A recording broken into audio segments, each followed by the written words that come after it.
26 October আর 2 দিন পর 28 October হবে।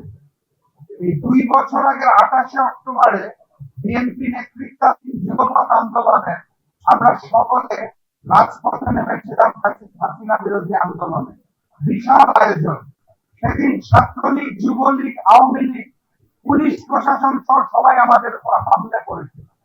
কিছুক্ষণের মধ্যেই 12 দলীয় জোট, সমমনা জোট, গণতন্ত্র মঞ্চ, বিএনপি সহ গণ অধিকার পরিষদ সবাইকে পঞ্চরূপ ভেঙে দেওয়া হলো।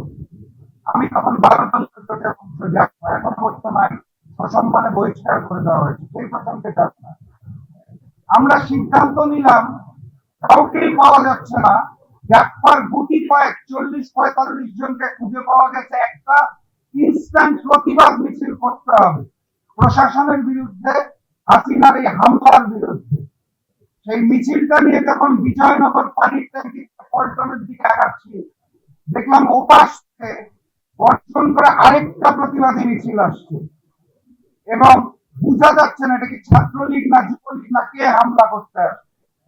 ইয়ার সালের ধোয়া যখন কিছুটা পরিষ্কার হলো, জাকপা নেতৃবৃন্দকে নিয়ে কিছু দূর আগিয়ে দেখলাম বাঘের মতো গর্জন দিয়ে নুরুল হক নূর তার গণ অধিকার পরিষদের প্রতিবাদ মিছিল নিয়ে এগিয়ে আসে।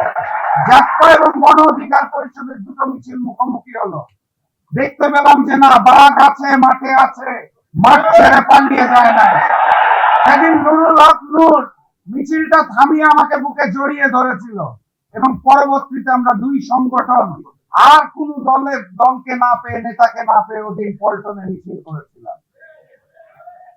তো সেই স্মৃতিচারণটা আজকে করতে বাধ্য হলাম, কারণ আমি আশা করব গণ অধিকার পরিষদ ওই হামলা মামলার সময়ও যেভাবে রাজপথে ছিল, আগামী দিনেও সত্যের পথে, ভারতীয় আধিপত্যবাদ এবং আগ্রাসনের বিরুদ্ধে, গণতন্ত্রের পক্ষে নুরুল হক নূর, রাশেদ খান এবং ফারুক হাসানের নেতৃত্বে একইভাবে রাজপথে থাকবে।